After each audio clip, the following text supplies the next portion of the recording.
ये जो है ना, आप मतलब तनाई में जब बैठती हैं फिर बचाती हैं, या इनका क्या राज है, ये भी थोड़ा बताएं कि जो नौजवान है वो आउट ऑफ कंट्री कैसे हैं। आपने कितने जो है ना मुल्क का सफर किया है, थोड़ा मुझे पढ़ाई के हवाले से जाएं तो आपने बताया कि इटली भी आसान आ सकते हैं, मतलब कैसे, मतलब पढ़ाई के हवाले से नौजवान कैसे जो कन तव्हांखे मां सूफ़ी अज़म जो जेके आहिनि शयूं आहिनि, यकतारो थी वियो या हो जेको चिमटो वॼाईंदा आहिनि पंजाब में, जेको तव्हां आरिफ लोहार वटि बि ॾिठो हूंदो, उहे उन्हनि जो तव्हांखे दीदार करायां थो, हिते ॾेखारियां थो। ॾिसो हिकिड़ी औरत थी करे हिकिड़ो सूफ़ी अज़म सां उन्हनि जो प्यार आहे, उन सां गॾु हू पढ़ाई बि करनि थियूं ऐं इन खां अलावा पढ़ाइनि बि थियूं। ॿाहिरले मुल्क में उन्हनि काफ़ी सफ़र बि कयो आहे। त अचो तव्हांखे पोइ मां उहे शयूं बि तव्हांखे क़ौम दोस्तो कहिड़ा हाल आहिनि, उमेद त बिल्कुलु ठीकु हूंदा। मां आहियां तव्हांजो पंहिंजो दोस्त तारिक बुज़दार, तव्हां ॾिसी रहिया आहियो सलाम सिंध कश्मीर खां कराची ताईं। रोज़ जे बुनियाद ते अॼु जेको आहे न असां सां हिकिड़ी नई गेस्ट असां गॾु आहिनि, अलीना यूसुफ। हिननि जेको आहे डबल मास्टर कयो आहे, हिकु मास्टर त हितां कराची खां कयो आहे, पंहिंजे पाकिस्तान सिंध खां, ऐं ॿियो जेको आहे उहो वरी इटली खां कयो आहे। पाण घणो जेको आहे न इटली ॿियनि मुल्कनि में रहंदियूं आहिनि। ऐं हिन खां अलावा ॿी तव्हांखे ॿुधायां त हिन जो IT सां बि वाबस्ता आहिनि, जीअं एमेज़ॉन थी वियो या ॿियूं फ्रीलांसिंग वग़ैरह सॼो सिस्टम हे कंदियूं आहिनि। वधीक हिननि सां हाल वाल कंदासीं त हीअ जेको आहे न हाणे अॻिते जे हवाले सां छा करणु वञनि पियूं, ऐं हीअ उर्दू स्पीकर बि आहिनि पाण माशाल्लाह, ऐं किथे किथे जेको आहे न वियूं आहिनि स्पीकर। तक़रीबन मां सम्झां थो त सेंट्रल जेल बि वियूं कुझु वक़्तु पहिरियां, उहो बि किसो हिननि खां पुछंदासीं। ॿियो तमामु घणो मालूमात हिन मां तव्हांखे मिलंदो। अगरि तव्हां नवां आहियो त असां सलाम सिंध यूट्यूब चैनल खे ज़रूरु सब्सक्राइब कयो, शेयर कजो हिन वीडियो खे। त पोइ हलूं था अलीना यूसुफ तरफ़। अलीना अस्सलाम वालेकुम। जी, वालेकुम अस्सलाम। कैसी हैं अलीना आप? जी, मैं ठीक हूँ। अलीना मुझे ये बताएं कि आपने एक मास्टर तो यहाँ किया हुआ है अपने पाकिस्तान में सिंध में, दूसरे जो मास्टर किया आपने इटली से, तो ये सफ़र कैसे रहा, ये थोड़ा व्यूवर्स को बताएं हमारे। जी, ये HSC की रिक्वायरमेंट थी क्योंकि मैं यूनिवर्सिटीज़ में पढ़ाती थी, तो उसकी वजह से मुझे दूसरा मास्टर्स करने के लिए और अपनी क्वालिफ़िकेशन को 18 ईयर्स करने के लिए इटली जाना पड़ा, जो कि मैं 2018 में गई थी और 2018 से लेके 2019-20 में मेरा मास्टर्स ख़त्म हुआ है, जो कि ह्यूमन रिसोर्स एंड ऑर्गेनाइजेशन के अंदर है। इसके अलावा मेरा एक मास्टर्स कराची यूनिवर्सिटी से है 2008 का, और फिर इसके अलावा AC से है, और मैं अकाउंटिंग प्रोफेशनल हूँ। पिछले 15 साल से मैं जो है वो टीचिंग और यूनिवर्सिटी टीचिंग की फ़ील्ड से और कॉर्पोरेट सेक्टर से मुंसलिक हूँ, और पिछले 5 साल से मैं अमेरिकन और यूके क्लाइंट्स के लिए रिमोटली काम कर रही हूँ। माशाल्लाह तमाम बेहतरीन। आप जो है ना मास्टर किया हुआ है, मास्टर के बाद आप जो है ना IT की तरफ आए, फ्रीलांसिंग वगैरह या अमेज़न, ये सिलसिला कैसे आपने शुरू किया, मतलब ये कैसे समझ में आया कि कुछ नौजवानों को आगे जो है ना बढ़ाएं और उनको मोटिवेट किया जाए, ये सफर कैसे रहा, ये भी आप थोड़ा बताएं। अच्छा, जब मैं पढ़ाती थी यूनिवर्सिटीज़ में, तो उस वक़्त भी मैंने बार-बार सब लोगों को ये रिकमेंड किया कि हमें डिजिटलाइज़ेशन की तरफ मूव करना चाहिए और हम वो स्किल्स पढ़ाएँ। जैसे for example first year college में अमेरिका के अंदर अकाउंटिंग में क्विक बुक्स पढ़ाया जाता है और वहाँ पे क्विक बुक्स फॉलो भी होता है। तो वहाँ के बच्चे जो है वो सारा काम अपना डिजिटलाइज़ कर सकते हैं, लेकिन हमारे कोर्स आउटलाइन में ये चीज़ें इंक्लूडेड नहीं हैं। जैसे फ्रीलांसिंग हो गया, अमेज़न हो गया, आपकी ईबे हो गया, ये सब हमारे करिकुलम में इंक्लूड होना चाहिए, क्योंकि उसकी वजह से बच्चों का टाइम वेस्ट हो रहा है। वो पढ़ कुछ और रहे हैं जो किताबों में लिखा हुआ है, और ग्रेड्स ले रहे हैं और नंबर्स ले रहे हैं, और मार्केट की जो रिक्वायरमेंट है, जो ग्लोबल डिजिटल मार्केट की रिक्वायरमेंट है, वो कुछ और है। तो उनको वहाँ पे जॉब अपॉर्चुनिटीज़ नहीं मिल रही। यानी इस वक्त हमें डिग्रीज़ को कंप्लीट करने के पीछे नहीं भागना, बल्कि जो मार्केट में अवेलेबल अपॉर्चुनिटी उसको ग्रैब करना है, जल्दी से उसको अपने सिस्टम में लेकर आना है, उसको पढ़ना है, उसको सीखना है, और उसके ऊपर हैंड्स ऑन वर्किंग स्टार्ट करनी है। इस वक्त हम एक मुल्क पाकिस्तान में नहीं रहते, इस वक्त हम एक मुल्क ग्लोबल वर्ल्ड के अंदर रहते हैं। तो ये थी मेरी सारी जर्नी। बहुत ही खूब। नौजवान बहुत सारे यही जो है ना चीज कहते हैं, मेरे जैसे नौजवान कहते हैं कि ये जो है ना मतलब यूट्यूब हो गया या फेसबुक हो गया या अमेजोन या फ्रीलांसिंग, सारों की अगर बात करें कि ये जो है ना यहाँ पे अर्निंग नहीं होती है, ये झूठ है सारा। उनको क्या मैसेज देंगी आप, जो है ना मैसेज के बाद हम आगे जो है ना सवाल और जवाबों का सिलसिला जारी रखेंगे, लेकिन ये एक बड़ा मैसेज है क्योंकि मैंने देखा है सोशल मीडिया पे, मैंने काम किया है, तो ये मैसेज आते रहते हैं कि भाई ये सारा झूठ है और इनमें कोई कमाई या अर्निंग वगैरह वाला जो सिस्टम है वो नहीं है। क्या कहेंगे आप? अच्छा, इसके हवाले से देखें, मैं तो पिछले 5 साल से यही कर रही हूँ। तो मैंने उसी से अपना इटली का सारा खर्च चलाया, अपने टैक्सेस भरे, मैं लंदन भी घूमने गई, मैं पाकिस्तान भी हर साल आती हूँ, और मैंने एक अच्छी अर्निंग की, एक अच्छी सेविंग की, फिर वो खर्च भी हो जाते हैं, पैसे तो आते जाते रहते हैं। और इसका फ़ायदा जो सबसे ज़्यादा हुआ मुझे, जिसकी वज़ह से मुझे इसका नशा लगा, इसकी आदत लगी, वो ये कि आप घूम फिर सकते हैं। आप लोकेशन स्पेसिफ़िक नहीं है। मेरे जितने जानने वाले यूरोप में रहते हैं, यूरोप में काम करते हैं, वो यूरोप में ही रहते हैं और यूरोप में ही रह सकते हैं। वो अपने माँ-बाप को मिस करते करते, रोते-रोते पूरी ज़िंदगी वहाँ गुज़ार देते हैं। अपने बहन-भाइयों को मिस करते-करते पूरी ज़िंदगी गुज़ार सकते हैं। लेकिन मैं जब दिल चाहा टिकट लिया और मैं कराची आ गई और जब मेरा दिल चाहा मैं वापस चले गई। तो मुझे इसकी वजह से बहुत वो रहा, फिर पिछले 5 साल से मेरी वहाँ की बेस है और मेरी सोर्स ऑफ इनकम टोटल यही है। तीसरा ये कि ये बात मैं कहना चाहूँगी क्योंकि मैं बाहर रही हूँ, जैसे मेरा दुबई का भी एक्सपीरियंस है, यूरोप का भी एक्सपीरियंस है, तो जो लोग बाहर रहते हैं उनको थोड़ी ज़्यादा अपॉर्च्युनिटीज़ मिलती हैं। तीसरा ये वो वहाँ का सिस्टम समझते हैं। अच्छा कभी-कभी हर एक को काम नहीं मिलता, कभी-कभी मुझे भी नहीं मिलता, तो मैं भी कहती हूँ ये सब झूठ है छोड़ो और बस थक गए।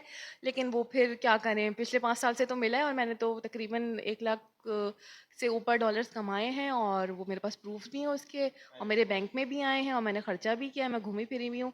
तो वो तो कभी-कभी बंदा फ्रस्ट्रेटेड हो जाता है, वो उसको हर चीज़ ही झूठ लगती है। दुनिया भी एक खेल तमाशे की जगह है। हम दुनिया से फ्रस्ट्रेटेड कहते हैं हमें जैन जीना है, रहना ही नहीं है, हमें जीना ही नहीं है। तो ये इस तरह से ऐसा नहीं है कि अच्छा दूसरा इन्फ्लेशन चल रहा है, इन्फ्लेशन के पीरियड्स आते रहते हैं। तीसरा जब आप रिमोट वर्किंग करते हैं तो आपकी पूरी पर्सनैलिटी में कुछ चेंजेस आते हैं। आप एक ही जगह बैठे रहते हैं, आपकी कनेक्टिविटी खत्म हो जाती है, तो कुछ टाइम के लिए छोड़ देना भी बेहतर होता है। आप रिफ्रेश हो जाएँ फिर वापस रेज़्यूम करें। जैसे आप पढ़ाई के लिए ब्रेक लेते हैं या स्कूल में आपका ब्रेक होता है, फिर आप रेज़्यूम करते हैं, तो ये ऑनलाइन वर्किंग पे आप रेज़्यूम कर सकते हैं। अच्छा, मैं स्टूडेंट्स के साथ रही हूँ, मैंने स्टूडेंट्स को पढ़ाया है, तो मेरी हमेशा ये कोशिश रहती है कि किसी तरह मैं स्टूडेंट से वापस कनेक्ट कर लूँ या मैं इंसानों से कनेक्ट कर लूँ। अच्छा, बीच में जब कोविड आया था, यूरोप में भी कोविड आया था, तो पूरी दुनिया रिमोट पे चले गई थी, तो उस वक़्त बड़ा ज़बरदस्त था। अच्छा, इस वक़्त अमेरिका का मैं बताना चाहूँगी कि अमेरिका इस वक़्त 100% रिमोट वर्किंग के ऊपर है और यूरोप जो है, उस वक़्त 50% रिमोट वर्किंग के ऊपर है। अमेरिका तकरीबन 80-90% रिमोट वर्किंग पे है, यानी वहाँ पे सिर्फ 1 डे ऑफिस है और 4 डेज़ होम वर्क है। और यूरोप में जो है वो 2 डेज़ ऑफ़िस वर्क है, 3 डेज़ ऑफ़िस वर्क है और 2 डेज़ वर्क फ्रॉम होम है।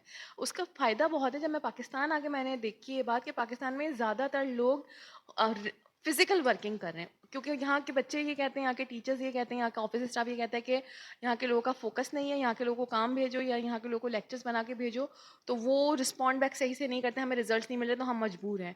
अच्छा, उसका फ़ायदा यूरोप में ये है और उसका नुकसान पाकिस्तान में ये है कि यूरोप में फिर आपका पेट्रोल, आपके जो फ्यूल्स हैं वो सेव हो रहे हैं, आपकी एग्जर्शन सेव हो रही है, आपका रश आवर्स ट्रैफिक का सेव हो रहा है, आपकी एक्टिविटी सेव हो रही है।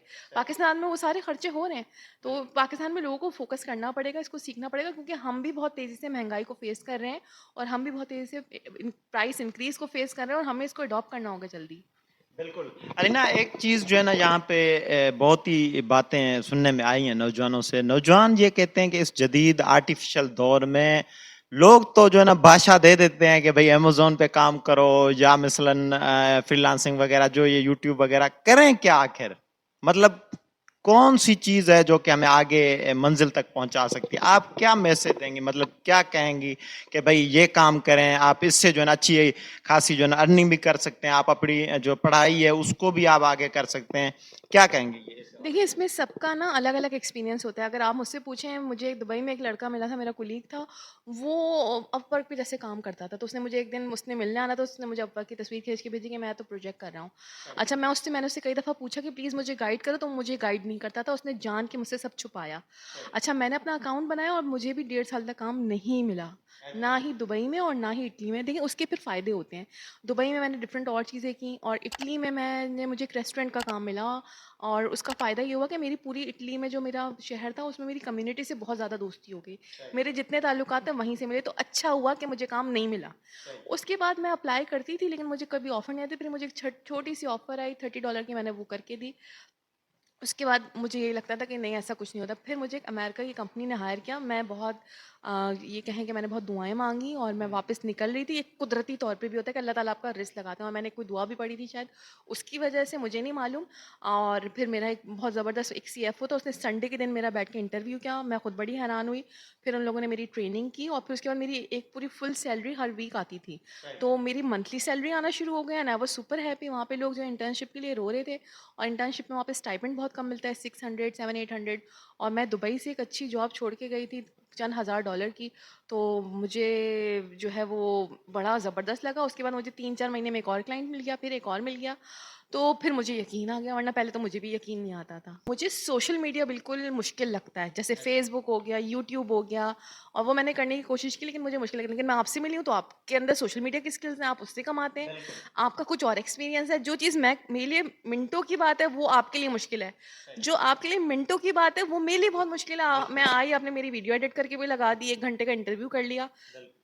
जबकि मुझसे शूटिंग नहीं होती। मुझे बहुत लोग कहते हैं कि हमें आप सिखा दें, आप हमसे पैसे ले लें, मगर हमें वीडियो आप वीडियो के थ्रू कराएँ या ऑनलाइन आप टीचिंग करें। लेकिन ऑनलाइन टीचिंग मैंने कभी नहीं की ज़िंदगी में, सही बात क्योंकि मैंने फ़िज़िकल टीचिंग की है और मैंने हज़ारों स्टूडेंट या सैकड़ों स्टूडेंट्स अपने सामने पढ़ाए हैं बिठा के, तो मुझे उसका नशा है। तो मुझे लगता है मैं ऑनलाइन नहीं कर सकती। सही तो ये हर एक का अपना-अपना होता है। अब आप वीडियो में तेज़ हो मगर मैं नहीं हूँ, मैं अकाउंटिंग में तेज़ हूँ तो मैं डिजिटल अकाउंटिंग में तेज़ हूँ। तो ये इस तरह से है। जी बिल्कुल, असां सां गॾु अलीना यूसुफ गॾु आहिनि। सवाल जवाबनि जो सिलसिलो जारी ऐं सारी आहे। अलीना यूसुफ खां हाणे इहो पुछंदासीं त जेके हितां नौजवान आहिनि असांजा, ख़ासि करे पाकिस्तान सिंध जा, उहे ॿाहिरले मुल्क कीअं अचनि, छो जो हिननि काफ़ी ट्रेवल कयो आहे ॿाहिरले मुल्कनि में, इटली, ॿियूं खोड़ सारियूं, जर्मनी वग़ैरह, जिते जिते इन्होंने ट्रेवल किया है पाण ही ॿुधाईंदियूं। अलीना, हमें ये बताएं कि जो नौजवान हैं वो आउट ऑफ कंट्री कैसे हैं, आपने कितने जो है ना मुल्क का सफ़र किया है, थोड़ा हमें ये बताएं। मैं सबसे पहले दुबई गई थी। दुबई में मैंने वर्क किया था प्रोफेशनल जॉब वीज़ा करके, और उसके बाद फिर मैं इटली गई थी स्टूडेंट वीज़ा पे, जर्मनी में स्टूडेंट वीज़ा पे गई थी, नीदरलैंड के लिए मैंने जॉब सीकर वीज़ा अप्लाई किया था, और यूके के लिए मैंने विज़िट वीज़ा अप्लाई किया था, और सऊदीया के लिए मैंने विज़िट वीज़ा अप्लाई किया था, और इन सारे मुल्कों में मैं रह चुकी हूँ, सारे मुल्कों में मैं जा चुकी हूँ। शौक की बात होनी चाहिए। सबसे आसान जो कुछ भी नहीं कर सकता उसको मैं कहती हूँ भाई खुदा के लिए अल्लाह का वास्ते पाकिस्तान से निकलें, दुबई ही चले जाएँ। Dubai is easiest, Dubai is international. मैं भी विज़िट वीज़ा अप्लाई करके गई थी। आप जाते हैं, आपके ताल्लुकात बनते हैं, फिर आपको जॉब ऑफ़र्स आना शुरू होती हैं। अच्छा, उसके अलावा स्टूडेंट वीज़ा। एक सवाल है, सॉरी माजरत के साथ, दुबई तो जाएं, जाना तो आसान है, लेकिन नौजवान कहते हैं जॉब कैसे ढूंढें, मतलब कोई ऐसी का वेबसाइट हो, या मतलब जॉब कैसे मिले, हम कैसे ढूंढें, नौजवान इस चीज में परेशानी में मुब्तला है। देखिए, जैसे अकाउंटिंग वाले हैं तो वहाँ पे एसीसी इन यूएई का एक व्हाट्सएप ग्रुप है। इसके अलावा आई थिंक कि फेसबुक ग्रुप्स भी होंगे। इसके अलावा आपके जितने जान पहचान वाले होते हैं यहाँ पे या वहाँ पे, आप जब बताना शुरू करते हैं तो जान पहचान से जान पहचान आपकी जो है वो बढ़ना शुरू होती है। और मैं भी किसी को नहीं जानती थी जब गई थी, लेकिन यही है कि लोग मिलते रहते हैं, आप अप्लाई करते हैं, अखबार होते हैं, अखबार आते हैं, अखबारात में जॉब्स आती हैं, इंटरनेट पे आती हैं। इस वक्त लिंक्डइन है, बहुत आसान, लिंक्डइन पे जॉब्स आ रही होती हैं और आपको खुद से रीच आउट करना होता है। लिंक्डइन पे मेरी जो है एक अजमान यूनिवर्सिटी के प्रोफेसर से बात हुई, मैं अगले दिन उनसे मिलने चले गई। आपको फिजिकली भी एक्टिव होना पड़ता है, उससे भी आपके काम बनते हैं, और जब आपको एफर्ट करते हुए लोग देखते हैं तो वो आपको 10 जगह आपको रेकमेंड करते हैं। फिर वहाँ पे बुर दुबई के पास आई थिंक एक पाकिस्तानी मस्जिद है, वहाँ पे एक जॉब सर्चिंग सेशन होता है हर जुम्मे की नमाज के बाद, और वहाँ भी बहुत सारे पाकिस्तानी मिलते हैं। इसके अलावा वहाँ पे जॉब्स निकलती रहती हैं, जॉब्स आती रहती हैं। इस वक्त गल्फ बहुत अच्छा जा रहा है, जॉब्स आती रहती हैं और आपको वहाँ पे अपॉर्चुनिटीज़ मिलती रहती हैं, क्योंकि लोग वहाँ से आगे ट्रैवल कर जाते हैं। बहुत सारे लोग वहाँ से कनाडा इमिग्रेंट हो जाते हैं, इमिग्रेशन करके चले जाते हैं। बहुत सारे लोग वहाँ से अमेरिका इमिग्रेशन करके चले जाते हैं। बहुत सारे लोग अच्छे प्रोफाइल के होते हैं, वो यूके वहाँ से जो है वो अपना ट्रांसफ़र करवा लेते हैं, और बहुत सारे लोग अपना अमेरिका ट्रांसफ़र करवा लेते हैं या किसी और गल्फ़ कंट्री में ट्रांसफ़र करवा लेते हैं, तो वहाँ पे सीट्स खाली होती रहती हैं। सही, बहुत ही खूब। अभी ये तो हो गया मतलब कमाई के, अर्निंग के सोर्स हो गए, सवली सिंधीअ में जीअं कमाइण चवंदा आहियूं। अभी लोग अगर नौजवान पढ़ाई के हवाले से जाएं तो आपने बताया कि इटली भी आसान आ सकते हैं, मतलब कैसे, मतलब पढ़ाई के हवाले से नौजवान कैसे स्टूडेंट्स जाएं, मतलब इटली या दूसरे कंट्रीज, जैसे अभी आप इटली में भी मास्टर किया हुआ है आपने, तो स्टडी के हवाले से कैसे निकले? अच्छा, मैं जिस ज़माने में गई थी वो उस ज़माने में तो यूनिवर्सिटी ऑफ बोलोनिया या बोलोनिया शहर जो इटली का था वो इतना मशहूर नहीं था, लेकिन अब तो बहुत ज़्यादा लोग जाने लगे हैं, बहुत ट्रेंडिंग है। इटली में बहुत सी यूनिवर्सिटीज़ हैं जहाँ पे जो पब्लिक यूनिवर्सिटीज़ हैं जिनकी फ़ीस 500 यूरो 700 यूरो होती है, जो कि बंदा अफोर्ड कर सकता है। इसके अलावा थोड़ी बहुत मुश्किल होती है, लेकिन काम भी कुछ ना कुछ मिल जाता है। डिलीवरी का काम करते हैं लड़के, साइकिल चलानी आनी चाहिए, और इसके अलावा और छोटे मोटे इस तरह के काम मिल जाते हैं, तो स्टूडेंट लाइफ जो है वो सर्वाइव हो जाती है वहाँ पे। तो इटली की यूनिवर्सिटीज़ के लिए ये है कि आप यूनिवर्सिटीज़ को विज़िट करें, उनकी वेबसाइट्स को देखें। यूनिवर्सिटी ऑफ पादोवा है, यूनिवर्सिटी ऑफ मिलानो है, पॉलीटेक्निक दी मिलानो है, यूनिवर्सिटी ऑफ रोमा है, बहुत सारी यूनिवर्सिटीज़ हैं।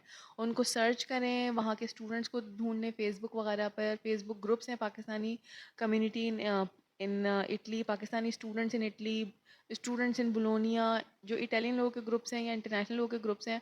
एरास्मस है, एरास्मस स्कॉलरशिप्स, एरास्मस स्टूडेंट्स, उन ग्रुप्स को ज्वाइन करें, और फेसबुक से काफ़ी मालूमात मिलती है। इसके अलावा स्कॉलरशिप नेटवर्क, एक वकार बेग का ग्रुप है, वो भी काफ़ी जो है वो गाइड कर रहे होते हैं। वहाँ पे भी सारे जो अलमनाए होते हैं और सारी जो स्कॉलरशिप अपॉर्चुनिटीज़ आ रही होती हैं वो सारी वहाँ पे पोस्ट हो रही होती हैं।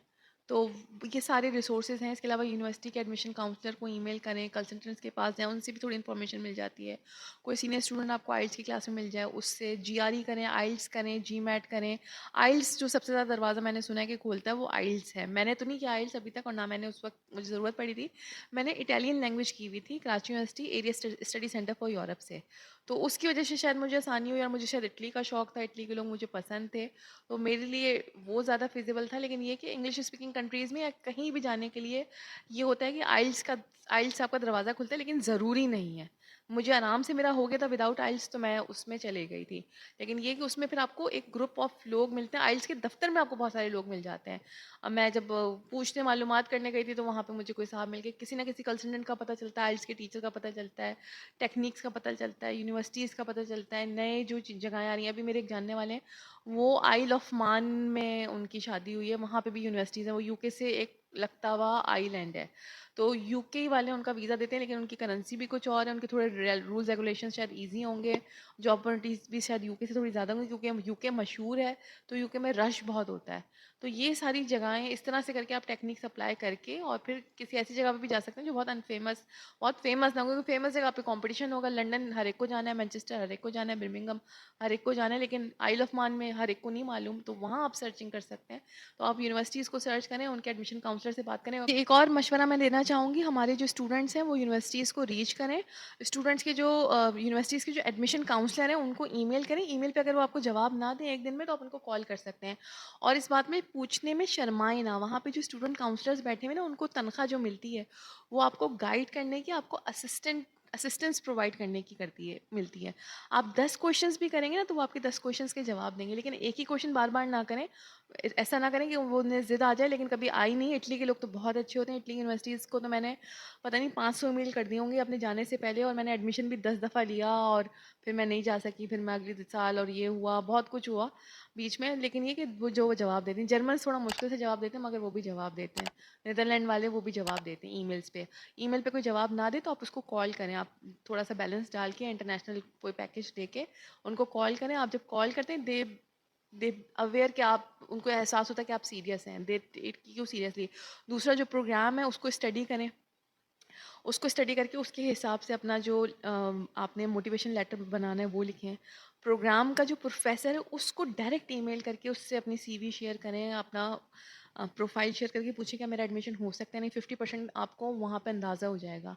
थोड़ी सी आपको एडमिशन फ़ीस अप्लाई करनी होगी जब आप एप्लीकेशन फ़ीस देंगे, और डॉक्यूमेंट्स भेजने होंगे, तो उससे पहले आप ये चेकिंग कर सकते हैं। जो एमफिल पीएचडी करना चाहते हैं, एमफिल के स्टूडेंट्स हैं, उनकी एक पब्लिकेशन ज़रूर होनी चाहिए। उन एक पब्लिकेशन जिसकी उसके स्कॉलरशिप के और एडमिशन के दोनों के चांसेस 90% 80% हैं। और ये आप प्रोफेसर से या चेयरपर्सन ऑफ या चेयरमैन ऑफ द प्रोग्राम से अगर डिस्कस कर लेते हैं, तो और आपके चांसेस बढ़ जाते हैं। इधर जो है ना एक सवाल आता है कि बहुत सारे जो नौजवान हैं वो कहते हैं कि अगर हम इटली जाएं, एक मिसाल है, एक इटली पे कंट्री पे मिसाल देता हूं कि उसके लैंग्वेज का प्रॉब्लम हो जाता है। हम लैंग्वेज का कैसे करेंगे? क्या वो किसी भी मुल्क का मतलब लैंग्वेज का कोई इशू होता है? आप क्या कहेंगे इस हवाले से? नौजवानों के खास करके कमेंट्स आते हैं, अगर हम इटली जाएं या मसलन दुबई जाएं तो अरबी लाजमी है, एक एग्जांपल है। आप क्या कहेंगे इस हवाले से? लैंग्वेज का कैसे हल निकालें? अच्छा देखिए, लोकल लैंग्वेज की हर जगह अहमियत होती है, और हमें कम से कम हर इंसान को इंटरनेशनली 3 लैंग्वेजेस आनी चाहिए, तो वो दुनिया में कहीं भी घूम सकते हैं। स्पेशली जिसमें से एक आपकी इंग्लिश के बाद फ्रेंच और स्पेनिश दुनिया में सबसे ज़्यादा बोली जाती है। अच्छा, दुबई में अरबिक इतनी नहीं चलती। कुछ जॉब्स के लिए अरबिक चाहिए होती है, गवर्नमेंट जॉब्स या पीआरओ की जॉब्स या पब्लिक रिलेशन जॉब्स होती हैं। बाकी तमाम जगहों पे दुबई में इंग्लिश चलती है। नहीं, दुबई के अलावा भी मतलब जैसे इटली हो गया या दूसरे भी बहुत सारे कंट्री हैं, उनकी अपनी लैंग्वेज है। सऊदीया में अरबिक के बगैर आप बोलचाल नहीं कर सकते, घूम फिर नहीं सकते, चीज़ें आपको पता नहीं चलेंगी। इटली में इटालियन चाहिए होती है। इटालियन बहुत आसान ज़बान है। इटालियन को कहते हैं कि इटालियन मोहब्बत की ज़बान है। दुनिया में जब किसी को फॉल इन लव होता है तो वो इटालियन सीखता है, रोमांस की ज़बान है, तो इटालियन काफ़ी आराम से आ जाती है। जर्मन मुश्किल ज़बान है। अच्छा, दूसरा जो पढ़ा लिखा शख्स जाएगा, पढ़ी लिखी जॉब ढूंढेगा, तो उसको लैंग्वेज आएगी। लैंग्वेज रहते रहते भी आ जाती है। लड़कों के लिए ज़रा आसान है, लड़के बाहर रहते हैं, थोड़ा आप उनसे दोस्ती करें, उनके इन्वायरमेंट में रहें। इसके अलावा यूनिवर्सिटीज़ जो है वो लैंग्वेज के कोर्सेज़ भी ऑफ़र कर रही होती हैं फ्री ऑफ कॉस्ट, क्योंकि वो चाहती हैं उनकी लैंग्वेजेस लोग सीखें। तो आ ही जाती है, जो लोग वहाँ रहते हैं 5-10 साल उनको आ ही जाती है। बहुत खूब। दोस्तों हिकिड़ी ॻाल्हि तव्हांखे हिते मां ॿुधाईंदो हलां त अलीना यूसुफ जेको आहे न सूफ़ीज़म सां बि तालुक़ु रखनि थियूं ऐं हिननि वटि कुझु म्यूज़िक वारियूं शयूं जीअं हाणे यकतारो थी वियो या हो पंजाब जो जेको चिमटो वॼाईंदा आहिनि या वरी ॿियूं शयूं बि कुझु आहिनि। उहे जॾहिं ॾिसंदासीं त पुछंदासीं त हिननि सां हिननि जो इश्क कीअं थियो ऐं ही कीअं यकतारो जेको आहे न यकतारे तरफ़ आयूं या मसलन चिमटे तरफ़ या सूफियाज़म में कीअं आयूं इहो सवाल इनका पूछा था। अलीना आप मुझे ये बताएं कि आपके पास एक सिंध की जो सकाफत है हमारी यकतारा वो भी आपके पास मौजूद है, एक चिमटा देखा मैंने म्यूजिक के हवाले से वो भी मौजूद है, सूफियाज़म की चीजें आपके पास मौजूद है, इसका क्या राज है? हाँ, मुझे असल में बचपन से शौक़ था कि जब मैं 10 साल की थी, उससे पहले से मुझे शौक़ था कि मेरी अल्लाह ताला से मुलाकात हो। तो मैं डिफ़रेंट बुज़ुर्गों से मिलती रही और बस फिर कुछ थोड़ी-सी इनायत हो गई, कुछ रास्ता मिला। फिर मेरे जो शेख हैं जिनसे मैं बैत हुई, उनसे मेरी मुलाकात हुई जब मैं 14 साल की थी। फिर 18 साल में मैं मुरीद हुई, फिर मैंने असबाक फ़ॉलो किए। फिर मैंने हुज़ूर की ज़ियारत का चिल्ला भी किया 2010 में, जिसमें मैं लाहौर भी गई शाकीक। और इसके अलावा अभी जो है मई में 2023 में मैंने एक उम्रा किया और उसके अलावा फिर 5 मंथ्स में मक्का में रही हूँ 2023 में। और मैंने एक बुक भी लिखी है द लास्ट कॉल फ्रॉम सहन ऑफ मताफ। और मेरा लगाव रहा है सूफीज़म से काफ़ी ज़्यादा। तो मुझे शौक़ था अल्लाह से मुलाकात का, तो फिर मैंने सूफीज़म पढ़ी भी, सूफीज़म सीखी भी और ये इंस्ट्रूमेंट्स भी मैंने लिए हैं, इनको भी मैं सीख रही हूँ क्योंकि मेरा है कि पीस ऑफ मैसेज और पीस ऑफ सूफीज़म या मैसेज ऑफ सूफीज़म जो है वो दुनिया में फैलाएं, क्योंकि इस वक्त जो ये जंगें हो रही हैं ये एक तरह का कन्फ्लिक्ट है। और हमारे अंदर जब कन्फ्लिक्ट होता है तो वही कन्फ्लिक्ट हमारे बाहर जो है वो मैनिफेस्ट होता है। अगर हम सब अपने अंदर के कन्फ्लिक्ट को रिजॉल्व कर लें तो ये जंगें ख़त्म हो सकती हैं। तो ये मेरा इरादा है कि इटली में मैं 10 डेज़ की सूफ़ी वॉक करूँगी और फिर देखते हैं अल्लाह मालिक है। बिल्कुलु दोस्तो हिते जेको आहे तव्हांखे मां सूफ़ीज़म जो जेके आहिनि शयूं आहिनि यकतारो थी वियो या हो जेको चिमटो वॼाईंदा आहिनि पंजाब में जेको तव्हां आरिफ़ लोहार वटि बि ॾिठो हूंदो उहे उन्हनि जो तव्हांखे दीदार करायां थो हिते ॾेखारियां थो। ॾिसो हिकिड़ी औरत थी करे हिकिड़ो सूफ़ीज़म सां उन्हनि जो प्यारु आहे उन सां गॾु हू पढ़ाई बि करनि थियूं ऐं हिन खां अलावा पढ़ाइनि बि थियूं ॿाहिरले मुल्क में उन्हनि काफ़ी सफ़र बि कयो आहे। त अचो तव्हांखे पोइ मां उहे शयूं बि तव्हांखे ॾेखारियां थो। जी दोस्तो तव्हां हे ॾिसो था हे जेको आहे न यकतारो जेको आहे तव्हां ॾिठो हूंदो पंहिंजे सिंध जी सकाफ़त आहे माशाल्लाह। हे यकतारो आहे ऐं हीअ जेके तनाई में चवनि थियूं त मां वेंदी आहियां त पोइ इहे यकतारो बि वॼाईंदी आहियां। हिन खां अलावा हे जेको आहे हे चिमटो तव्हां ॾिठो हूंदो, ठीकु आहे न, हे ॾिसो हे बाक़ाइदा फंदुण बि सिंधी वारे लॻियल अथसि ऐं हे ईअं वॼंदो आहे, तव्हां वॼाए बि ॾिठो हूंदो। सो ये जो है ना आप मतलब तनाई में जब बैठती हैं फिर बजाती हैं या इनका क्या राज है ये भी थोड़ा बताएं। ये इनका राज ये है कि ये यूरोप में आप ज़ाहिर है लैंग्वेजेस का बैरियर है सही और म्यूज़िक जो है वो सारे बैरियर्स से ऊपर है। सही और जो मैसेज ऑफ पीस है या जब आप किसी के हार्ट तक कुछ कम्युनिकेट करना चाहते हैं तो आप वो म्यूज़िक से कर सकते हैं। और ये हमारी सकाफ़त है और ये शाह अब्दुल लतीफ़ भटाई के मज़ार पे मैंने इसको देखा था। और चिमटा जो है वो पंजाब की सकाफ़त है। तो इसको मैंने आब ज़मज़म में धोया हुआ भी है चिमटे को।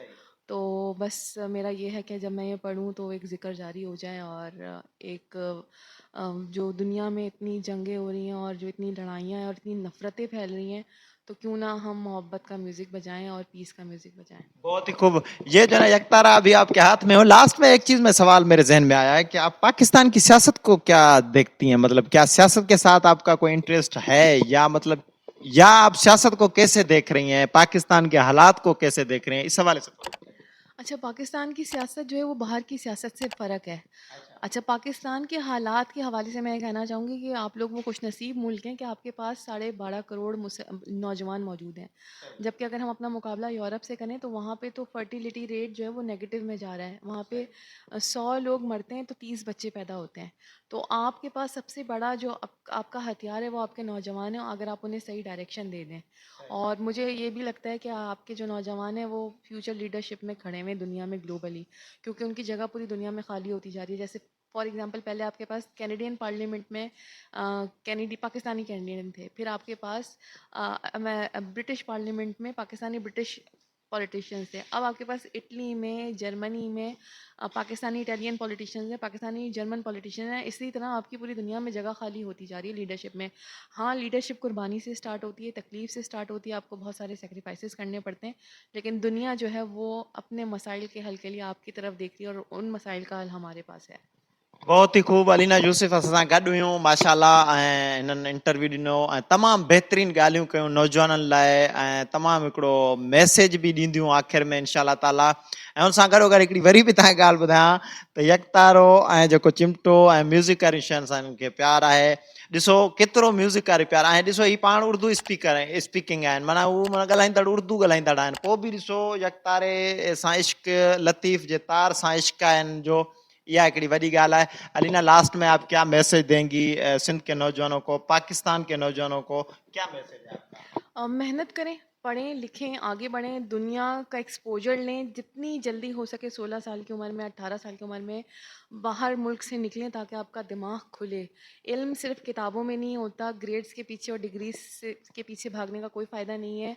कुछ नहीं होता पैसे जमा कर करके वही चले जाएं, पैसे जमा करके सऊदीया चले जाएं। आपको ये तो पता चले कि अल्लाह ताला ने आपको क्या नेमतें दी हैं जो दूसरी जगहों पे मौजूद नहीं है। आपके पास 4 मौसम है जो पूरी दुनिया में कहीं नहीं है। तो बाहर निकलने की कोशिश करें, बाहर मुल्क से बाहर का चक्कर ज़रूर लगा कर आएँ और अपना एक एक्सपोजर करें हमेशा हमेशा के लिए छोड़ के जाने से पहले, ताकि आपको पता हो कि आपको कहाँ जाना है, क्या करना है और ज़िंदगी में कभी भी हिम्मत ना हारें। और अच्छे बुरे हालात आते हैं इंसानों पे भी और कौमों पे भी, और इस वक्त हम लोगों पे ज़ाहिर है एज अ कौम मुश्किल हालात आए हुए हैं, लेकिन हम इनसे गुजर जाएंगे इंशाल्लाह। बहुत ही खूब। वॾी महिरबानी अलीना यूसुफ, तव्हां असांखे टाइम ॾिनो ऐं जेको आहे न अॼु जो तमामु बहितरीनु इंटरव्यू रहियो। इनशाला वरी कंहिं ॿिए इंटरव्यू, वरी कंहिं ॿिए महिमान सां गॾु वरी हाज़िर थींदासीं। पंहिंजो दोस्त तारिक बोज़दार ऐं सलाम सिंध जी सॼी टीम खे ॾींदा इजाज़त। जिते बि हुजो ख़ुशि हुजो। अल्लाह हाफ़िज़।